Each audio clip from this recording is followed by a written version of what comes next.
Hey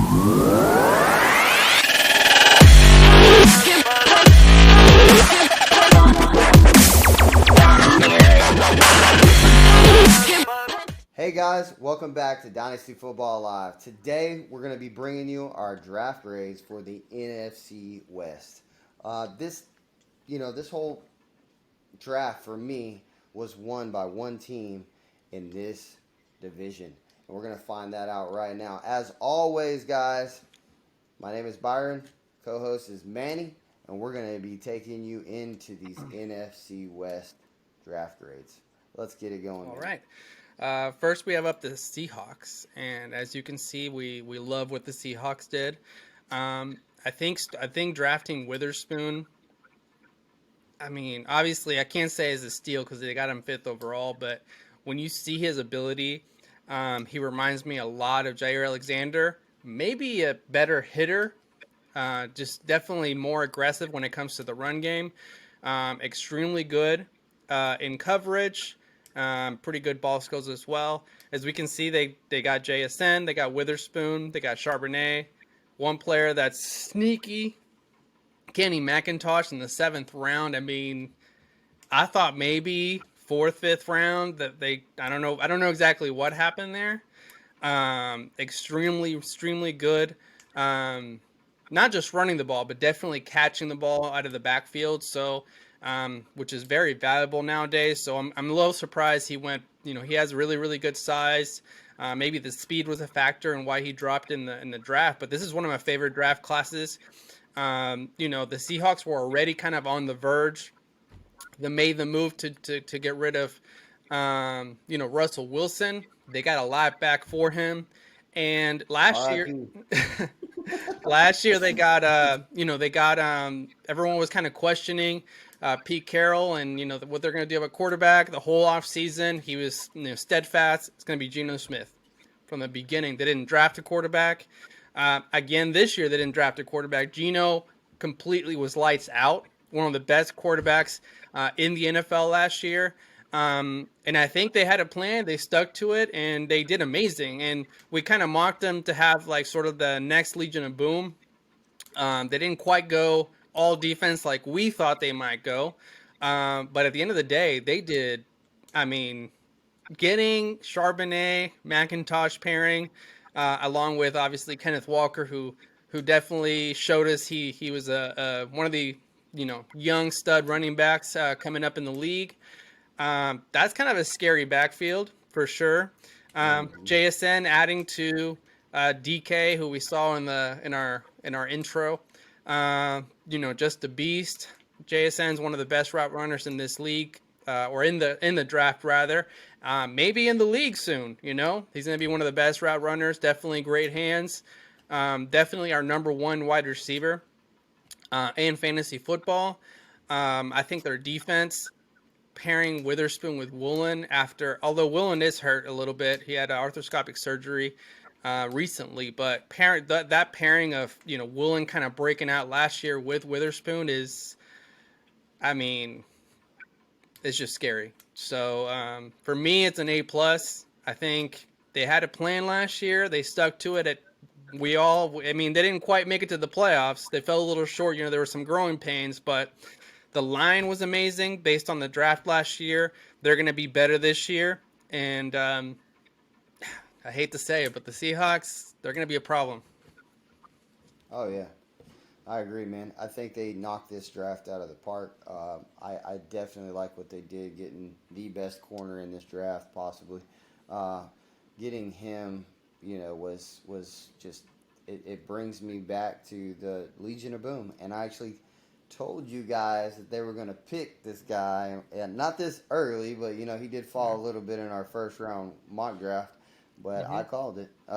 So Devin Witherspoon goes to Pete Carroll with that nasty secondary.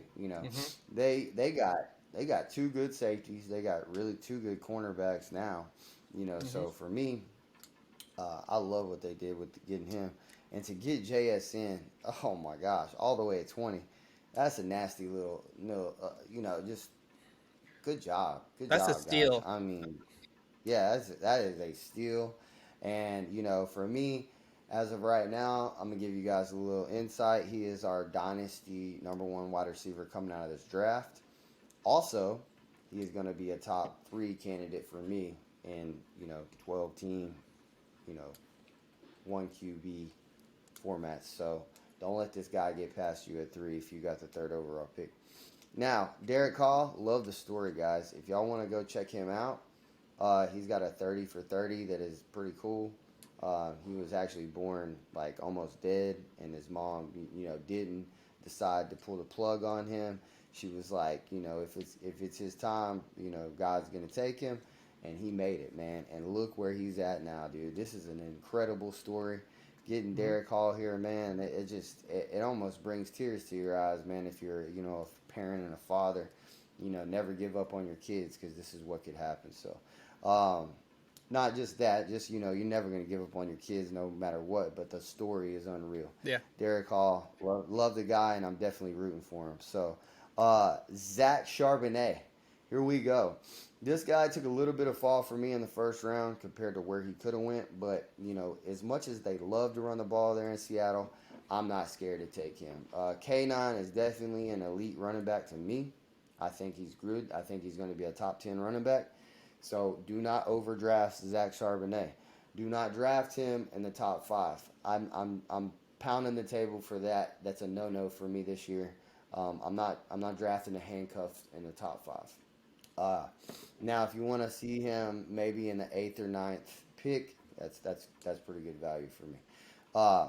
Another guy I really, really, really wanted to talk about is another guy you brought up, was Kenny McIntosh. For me, the guy is very underrated. I mean, a Georgia running back, falling all the way down to the 7th. I mean, they got them a nice running back room now. You can run the ball from here until the sun comes up with that crew. So, very good. I mean, it's going to be fun. I mean, it's not going to be no DJ Dallas's, no more, Rashad Penny's back there. You're going to have some dudes running down your throat here in Seattle. So for me, they get an A grade. So I'm very happy to see that. Good job, Seahawks. All right, and next we have the Rams. One of the parts of the grading process for me was the fact that they actually had picks. As you can see, they had a lot of picks, and they had some pretty good pickups here.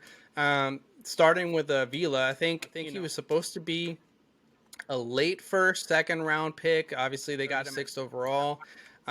They definitely need help at line. After what's his name? He retired after the Super Bowl.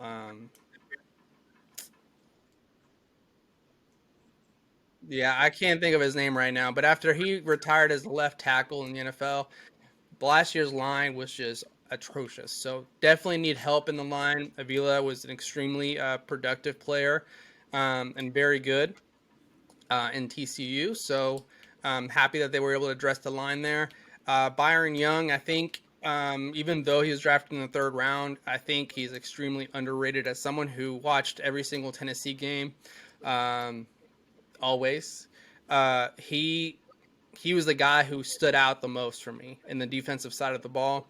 I know, when you look at how many points allowed Tennessee had in the season, you look at, well, their defense is not good. Well, the defense is on the field a lot. So obviously there's going to be points scored, but when you look at him being able to be in the backfield almost every play, run support, pass rush, if you don't know his story, it's amazing. After high school, he was working at I think Dollar General or one of those dollar-ish stores or whatever, as a manager, and then he tried out in junior college, and then he ended up with a scholarship at Tennessee. It's an extremely good story. Not as emotional as Hall, but definitely one of those stories that you like to hear of perseverance and going for your dreams. So I think in the 3rd round is a steal for me. Stetson Bennett, I guess I rooted for him as a kind of an underdog story. Getting him in the 4th round is, I think, is perfect. I think he definitely showed that he can throw the ball. Size doesn't matter. Obviously, we have Bryce Young getting drafted 1st overall. They're about the same size, so you know what you're getting there. I think he could be the heir apparent to Stafford when he eventually decides to retire. We'll see what happens there. But so far in training camp, Stetson Bennett's looking extremely, extremely good. By no means is he going to take over Stafford, but he's definitely looking like maybe he should have been drafted a little bit higher, regardless of his size. Um, Davis Allen's in the 5th round. I mean, that to me, that's a steal. Um, Obviously, we had a loaded tight end class, but I think Davis Allen can be one of the guys that kind of steps up in this offense. Obviously, they have Higby, but he's a little bit older. Davis Allen's a good player. We have Puka Makua, I think that's how you say it. Very, very underrated wide receiver. He's about 6'2", 200 pounds. He was used in every way you can possibly use, out of the slot, outside. They run him in the jet sweeps, screen passes, extremely productive. Out of BYU, I think he's sort of a sneaky pickup for dynasty wise. And I feel like I've rambled a lot, so I'm not going to keep going too much. They had a lot of picks, so it's a lot. But one of my favorite picks for the Rams has to be Zach Evans. Obviously, he kind of fell off. I don't know if it was, obviously there are some character concerns going back to his high school days and at North Shore here in Houston. He committed to Georgia, then he decommitted, went to TCU, then he went to Ole Miss. I mean, there's a lot of situations going on. Apparently, there's a lot of character concerns, but the talent is undeniable. Getting him in the 6th round is an absolute steal, and the fact that they really don't have a lot in the running game, as far as running backs in the room. I agree, man. Akers I kinda really like what maybe the Rams is the did. starter, maybe not. Sometimes I felt like they could have used the some of these Rams head picks coach to move up and get some loves them. better Sometimes he talent. hates them. I don't know. I don't know what's happening I there, like but I think quality Zach over Evans could quantity. be the steal of the That's just my draft. philosophy in life. So for me, getting the guard here, I thought it was a good deal with Avila. That's great. Upgraded your line. Keep Stafford up. If you still got, protect him. He has won you guys a Super Bowl, so not out of the realm that he can take you back. So for sure, I love the Byron Young pick, man, out of Tennessee. I think this guy's going to be a great pass rusher in the NFL. I I really like where they got him. I think it's a steal. So for me, SEC edge rushers, they just don't play in the NFL. They'll get after you. Uh, really liked Stetson Bennett. And I'm going to say, I told you so to everyone that doubted this cat. This is one of my favorite players and stories in this whole entire draft. Stetson Bennett, I call him Baby Breeze because that dude just shits championships. Come in as a walk-on, bro. He's a walk-on, bro. Came in the biggest school in the SEC, one of the biggest schools in the SEC, and just tore it up. Two-time national champion, Stetson Bennett, baby. Let's go, let's go. I'm rooting for you. I hope you get your shot in the NFL. They did not, mess around. They saw what I saw, and the dude is a gamer. The dude comes in just like Bryce Young. Screw that size, man. This guy can ball. Give him to me all day. Same thing with Steph Curry, bro. Little bitty dude coming out of Davidson, came in, best shooter alive. That's what I see. I don't care what anybody says. Give me Stetson Bennett all day. As a backup, he can learn from one of the best in Stafford, who also is a Georgia quarterback. They got the ties there they bring in. I have no problem with taking Stetson Bennett here in the 4th round. I am not going to ramble on anymore about him, but, man, the dude is a gamer. So good job on this pick. A-plus pick there for me. I don't even care. I'll take some heat for it. But Stetson Bennett, you will see him in the NFL one day as a starter. Mm-hmm. So for me, next guy on my board, I really like the Warren McClendon Jr. pick. I thought getting an offensive tackle there from Georgia this late in the draft was a pretty good deal for them. They do need help on that offensive line. Way to upgrade it there. Another guy, hey, can't go wrong with the pedigree here. Give me, Tre'Davious Tomlinson, baby. Hey, he's a little bitty dude, but hey, small thing's gonna be good. Big things come in small packages, man. And LT was crying when his nephew got drafted here. I don't know if you guys saw that, but this dude's ready to play. I really like what they did getting him. That's another steal for me there. Uh, and last but not least, I'm going to talk about Zach Evans. Guys, listen to me and listen to me now. Do not let Zach Evans get out of the second round in any of your dynasty football drafts. This dude has the possibility to be an RB1 here. Cam Akers can't stay healthy. Man, you need to get you some Zach Evans. Go buy him wherever you can. Move up. Get this cat. I'm telling you, it's going to work out in your favor. He has the talent to be a starting running back in the NFL. So, love the value they got out of him this late in the draft. That's another A+ pick. For me, though, guys, it was a B- because I felt like they could have compiled some of these picks to move up to get the quality over the quantity. So B- here for the Rams. Next, we have the the Cardinals, Arizona Cardinals. And as you can see, we both like what they did. I think moving down from the third overall pick and getting back a first, um, I mean that was the real deal move. I think obviously they're in full rebuild mode starting the season. Apparently, Murray's not going to be ready, so it's going to be McCoy. They release Hopkins, so they're definitely in full rebuild mode. They're projected to have the second and third pick overall. I think the Texans will play a lot better than third overall, but definitely have two first rounders. Maybe they get Marvin Harrison Jr. next year, but we're not here to talk about that. We're here to talk about this draft. And Paris Johnson is a freak. Athletically, he is probably one of the best athletic freaks coming out of Ohio State as far as from the lineman position. Extremely athletic.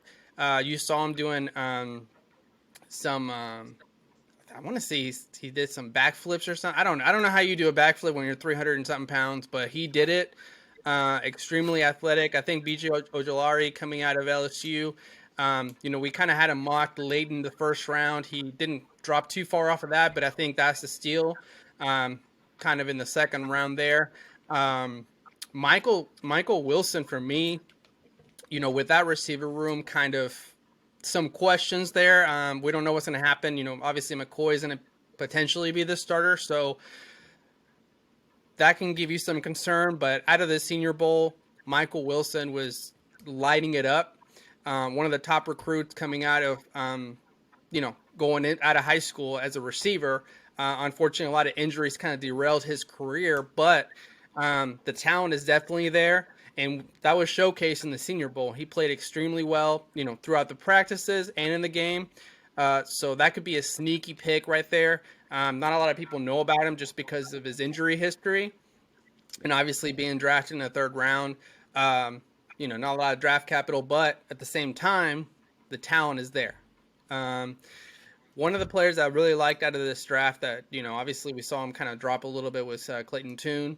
I think, coming out of Houston and it seems like he was there for a long time, but he is the real deal. He's really, really good. I know, they're talking about the top 5 quarterbacks all day long. Even Stetson Bennett wasn't part of that conversation.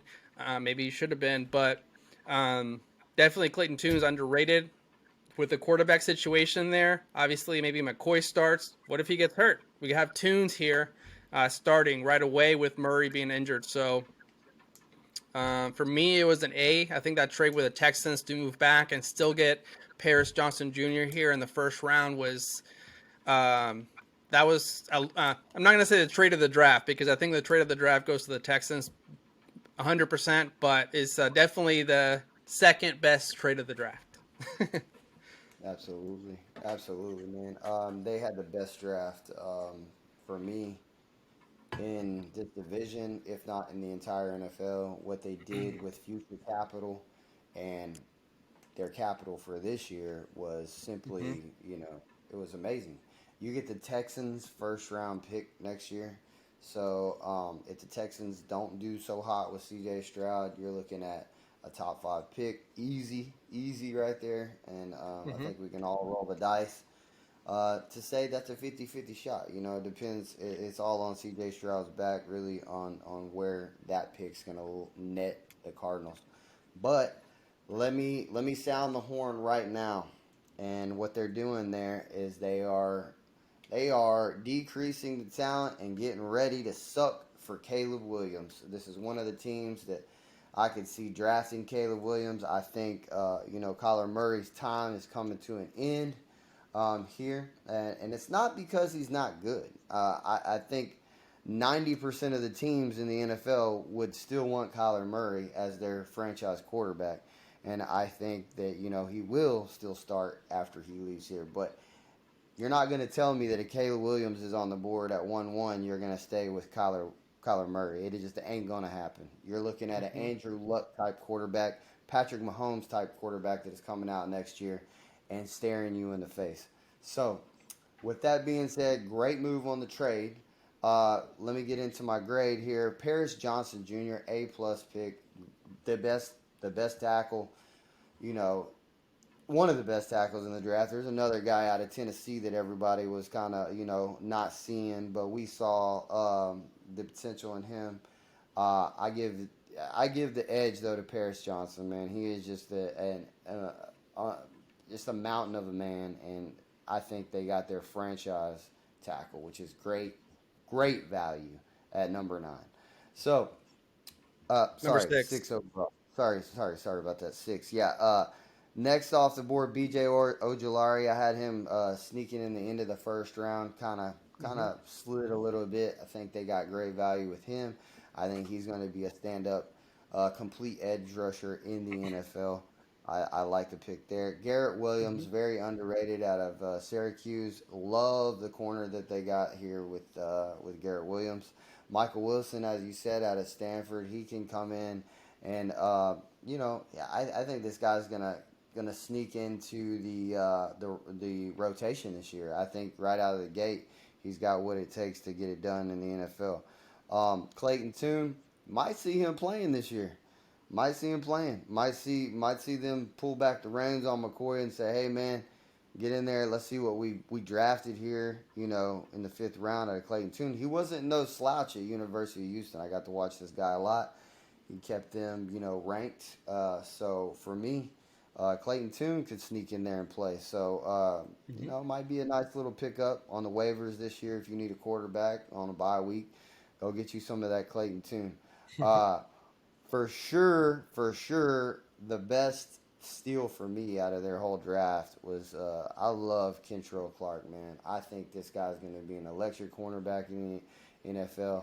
I think they paired him there with Garrett Williams and got them 2 nice corners in this draft. So for me, guys, getting the Texans pick next year, having your own, they cashed out. Hey, way to go, guys. Way to go, Cardinals, man. A plus for me, dude. That was y'all did it right. So good job there. I've been waiting on this one. This is the one. This is the one that really fumbled the ball, man. They were I so mean, bad that you didn't even want to give them a grade. I wanted to just stop the video right there. I don't even want to talk about the 49ers, man. It just golly. But yeah, the 49ers are next, and obviously their team doesn't have a lot of needs, but I don't know. I don't know how I feel about this selection. I think obviously kicker was not necessarily a need, but Moody was very productive, has an amazing leg. 3rd rounder though, it's kind of high for me. Cameron Latou, I think Alabama doesn't really have a great history with producing tight ends, although Irv Smith has been productive but injured a lot. Latou is actually really, really good. He was a little bit overshadowed by some of the other players like Gibbs and Bryce Young in that offense, but I think he's a very good, well-rounded tight end. I don't know if I saw him as a 3rd rounder, but obviously the 49ers, they know how to draft tight ends since they have Kittle there. I think Robert Beal Jr. Out of Georgia was kind of a steal. I was imagining him being more of a third or fourth rounder. He fell a little bit in the draft. Kind of surprised that Ronnie Bell out of Michigan dropped to the 7th round. He's extremely productive, especially this last year in Michigan. Very, very, very fast. So we'll see what happens there. I'm a little underwhelmed. I think when you pick a kicker, I mean, I know they don't have a lot of holes, but when you pick a kicker in the 3rd round, um, I don't know. Unless he turns out to be Janikowski type kicker or extremely productive, Vinatieri or whatever. It just seems like a reach for me. They could have gotten him maybe in the 5th round and try to get something else in the 3rd round, but I don't know. See, underwhelmed. Man, I'm not even gonna waste my breath on this draft class right here, dude. This one right here, bro. Like, not too happy about, guys. I'm sorry, 49ers fans. You can roast me if you want, but not good. D minus for me. It's the worst draft class for me in the entire NFL. I felt like having 3 3rd rounders. You could have came up and got somebody that would have given you guys something that of a starting position of need. You could have jumped back up into the 2nd round, possibly even the late 3rd or 1st, if you wanted to package some future stuff together. I know y'all gave up a lot for Trey Lance. You're still paying for that, and Brock Purdy, emerging as your starting quarterback, gives me a lot of hope for you guys there for the future. But you can't be doing Mike Mayock drafts, okay? Like this is a Mike Mayock draft. This is some crap that you would see somebody that has no clue what they're doing as a general manager. I mean, I'm not understanding what you're doing here. You're drafting a kicker in the 3rd round. I mean, you could have got this guy in the 5th, 6th if you liked him that much. I'm not seeing this guy go in the 3rd round anywhere. The only 3 people that I have faith in this entire draft, I really, really liked the Robert Beal Jr. Pick. I think that he was a little bit of a faller in this draft. I had him going a little bit higher than where he got drafted. I had him top of the 4th round. So, for me, another guy I really liked was the TCU linebacker D. Winters. I think that he could come in and produce and be a starter in the NFL. A nice little rotational linebacker there you got out of TCU. Now, like you said, Ronnie Bell, I think he's going to come in, possibly see some work this year. I don't think he makes it past, some of the cats we got there. I think he's maybe you might see him in situations if someone gets hurt. They're pretty loaded there at the wide receivers. So, Jakir Brown, the safety out of Penn State, very, very good safety. Again, could have got these guys a little bit later in the draft. For me, that was a reach. I would have loved to see, some more well-known prospects in your draft class instead of taking Jake Moody out of Michigan in the 3rd round. Like, that just rubs me the wrong way when teams do that. It's like us in the dynasty or fantasy community taking a fucking kicker in the 3rd round or 1st round. It's terrible. So, guys, D minus, get out of here. I'm done. You're done. I don't like the 49ers draft. You got anything else to add here? No, that's it, man. That's all I got. I think All right, guys. we finished on a good note. Hey, man. Yeah. Sorry, but hey, guys. As always, like and subscribe. Come back and see us, and don't piss me off no more 49ers with the crappy drafts. I'm out of here. Dynasty Football.